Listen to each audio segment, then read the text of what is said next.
2022 সালে প্রাথমিক টেট উত্তীর্ণ পরীক্ষার্থীদের চাকরির দাবিতে শিক্ষামন্ত্রী পার্থ বসুর বাড়ির অভিযান। বৃহস্পতিবার সন্ধ্যায় বিধানসভা থেকে বেরিয়ে সোজা কালিন্দির বাড়িতে পেছনের গলি পৌঁছায় এবং চাকরি প্রার্থীরা এরপরে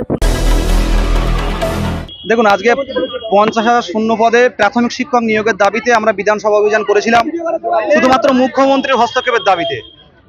সেখানে আমরা পুলিশের যে অতি সক্রিয়তা, তার কারণে অনেক আহত হয়েছে, অনেকে মেডিকেল কলেজে ভর্তি ছিল। তারপর শিক্ষামন্ত্রী যে প্রেস কনফারেন্স করলেন, তার দেখে আমরা আশাহত।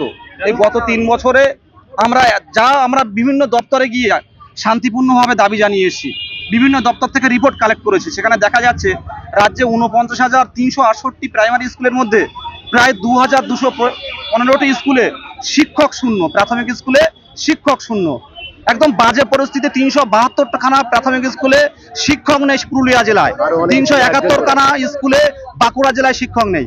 আজ শিক্ষামন্ত্রী বললেন অত শূন্য পদ নেই, আমরা নাকি 50,000 শূন্য পদ চাপিয়ে দিচ্ছি। তাই আমরা শিক্ষামন্ত্রীর কাছে এটা জানতে এসেছি, গণতান্ত্রিক পদ্ধতিতে শান্তিপূর্ণভাবে বেশ কয়েকজন শিক্ষামন্ত্রীর কাছে দেখা করা তো দূর, পুলিশ যেভাবে অতি সক্রিয়তা দেখালো, এইভাবে যদি সেটা ঘুষি মারতে মারতে আমাদেরকে নিয়ে যাওয়া হচ্ছে। ক্যামেরা জয়ের সঙ্গে আমি রিঙ্কি, নিউজ কলকাতা 24।